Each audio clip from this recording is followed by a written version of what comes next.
தங்கம் விலை சவரனுக்கு 1000 ரூபாய் சரிவு. ஒரு சவரன் 74,040 ரூபாய்க்கு விற்பனை.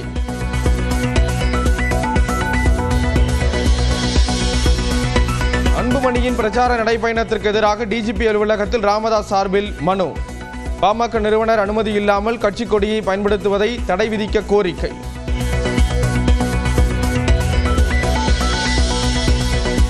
ஆடி அமாவாசையை ஒட்டி முன்னோர்களுக்கு தர்ப்பணம் கொடுக்கும் மக்கள். நீர்நிலைகளில் கூடி புனித நீராடி வழிபாடு.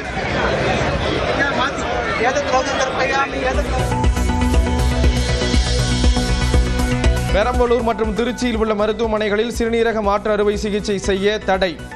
நாமக்கல் கிட்னி விற்பனை விவகாரத்தில் தமிழ்நாடு அரசு நடவடிக்கை.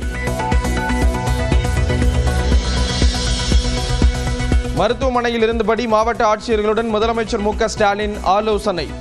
உங்களுடன் ஸ்டாலின் திட்ட பயனாளிகளிடம் காணொலி மூலம் கலந்துரையாடி குறைகளை கேட்டறிந்தார்.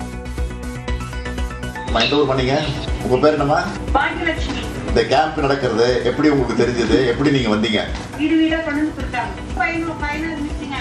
ரொம்ப ஈஸியா இருந்துச்சு. நல்லா பண்ணி கொடுத்துருக்காங்க. சரிம்மா. இந்த இதுக்காக எவ்வளவு நாள் காத்துட்டு இருந்தீங்க? இன்னைக்கு தான் பண்ணாங்க. இன்னைக்கே வந்து மாத்தி கொடுத்துட்டாங்க. மாத்தி கொடுத்துட்டாங்க இல்லையா? ஆமா. நல்ல முறையா பண்ணி கொடுத்துட்டாங்க.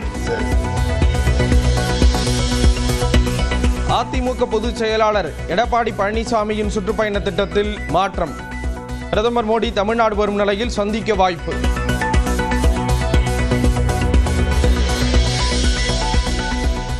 கம்பம் அருகே மேகமலை வனப்பகுதிகளில் குறைந்தது மழை.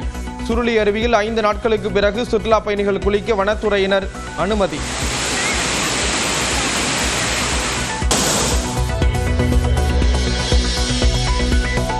சென்னை மாநகர் முழுவதும் பரவலாக பெய்த மழை.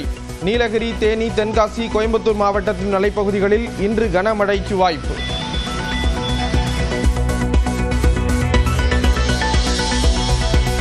மதுரை ஆதீனம் விசாரணைக்கு ஒத்துழைக்கவில்லை என உயர்நீதிமன்றத்தில் காவல்துறை மனு.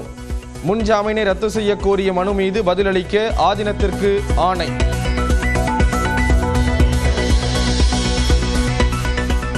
கோவை பட்டீஸ்வரர் கோயிலுக்குள் செல்போன் கொண்டு வர தடை விதிப்பு. கோயில் நுழைவாயில் அருகில் உள்ள அலுவலகத்தில் ஒப்படைத்து டோக்கன் பெற்றுக் கொண்டு செல்லலாம். ஆபரேஷன் சிந்தூர் குறித்து மக்களவையில் 16 மணி நேரம், மாநிலங்களவையில் 9 மணி நேரம் விவாதத்திற்கு அனுமதி. அடுத்த வாரத்தில் இரு அவைகளிலும் பதிலளிக்க உள்ளார் பிரதமர் மோடி.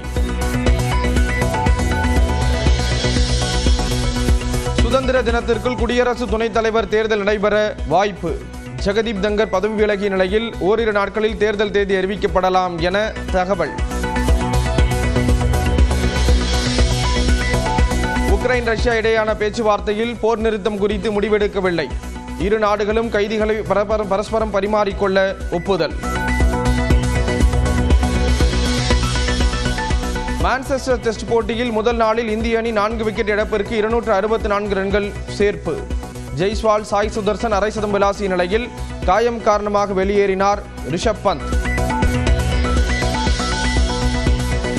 தான் ஒன்றும் திருடி அல்ல என நடிகை வனிதா ஆவேசம். சோனி நிறுவனத்திடம் பணம் கொடுத்த பின்னரே இளையராஜாவின் பாடலை பயன்படுத்தியதாக விளக்கம்.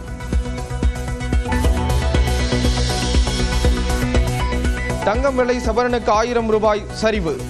ஒரு சவரன் 74,040 ரூபாய்க்கு விற்பனை.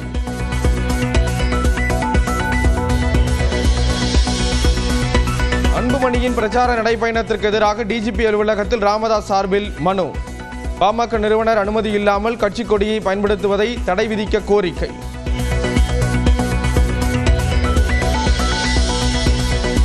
ஆடி அமாவாசையை ஒட்டி முன்னோர்களுக்கு தர்ப்பணம் கொடுக்கும் மக்கள். நீர்நிலைகளில் கூடி புனித நீராடி வழிபாடு.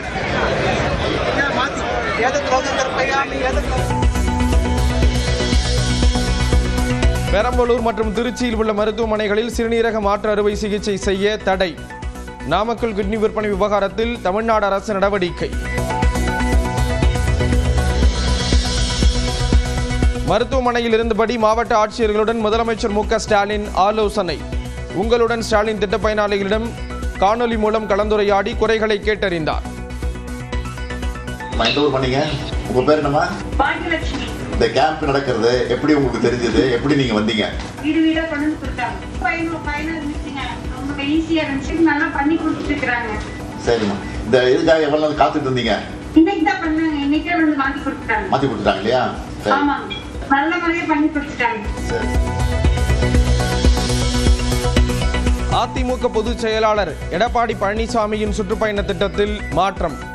பிரதமர் மோடி தமிழ்நாடு வரும் நிலையில் சந்திக்க வாய்ப்பு.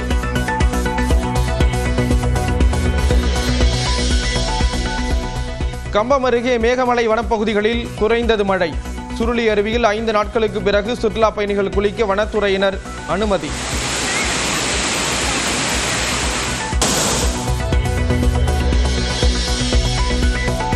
சென்னை மாநகர் முழுவதும் பரவலாக பெய்த மழை. நீலகிரி, தேனி, தென்காசி, கோயம்புத்தூர் மாவட்டத்தின் மலைப்பகுதிகளில் இன்று கனமழைக்கு வாய்ப்பு.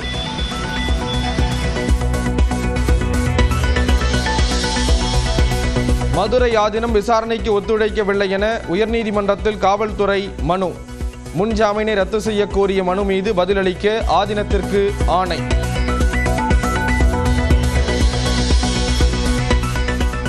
கோவை பட்டீஸ்வரர் கோயிலுக்குள் செல்போன் கொண்டு வர தடை விதிப்பு. கோயில் நுழைவாயில் அருகில் உள்ள அலுவலகத்தில் ஒப்படைத்து டோக்கன் பெற்றுக் கொண்டு செல்லலாம்.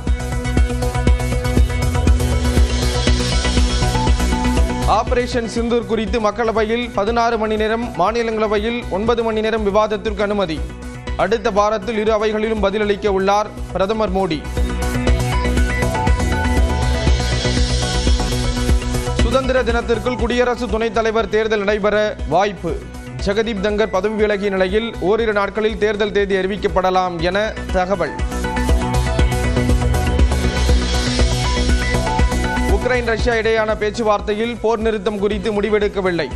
இரு நாடுகளும் கைதிகளை பரஸ்பரம் பரிமாறிக்கொள்ள ஒப்புதல்.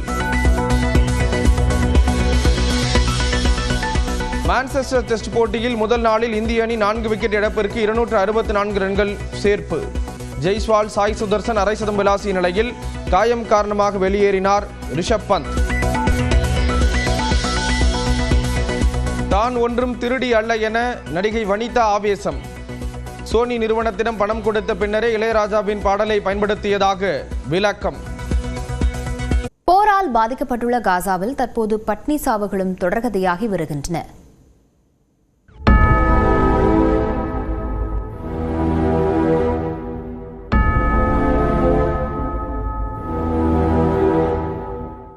காசாவில் நிலவும் உணவு பஞ்சத்தின் தீவிரத்தை உலகிற்கு உணர்த்தும் காட்சிகள்தான் இவை.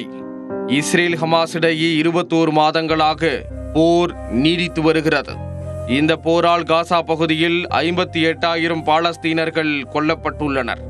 இஸ்ரேல் படைகளின் தொடர் முற்றுகையால் காசா முழுவதும் உணவு மற்றும் குடிநீருக்கு பெரும் தட்டுப்பாடு நிலவுகிறது. உலக நாடுகளின் உதவிப் பொருட்களை குறைந்த அளவிலேயே காசாவுக்குள் இஸ்ரேல் அனுமதித்து வருகிறது. நாள் ஒன்றுக்கு 600 ட்ரக்குகளில் நிவாரணப் பொருட்கள் தேவைப்படும் சூழலில் 5 ட்ரக்குகள் மட்டுமே காசா நகருக்குள் அனுப்பி வைக்கப்படுவதாக கூறப்படுகிறது.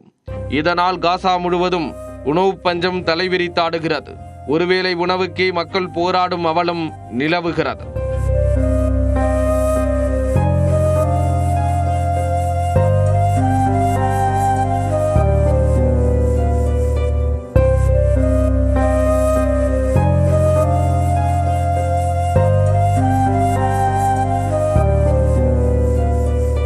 போரினால் மட்டுமன்றி போதிய உணவு கிடைக்காமல் உயிரிழப்போரின் எண்ணிக்கை நாளுக்கு நாள் அதிகரித்து வருகிறது.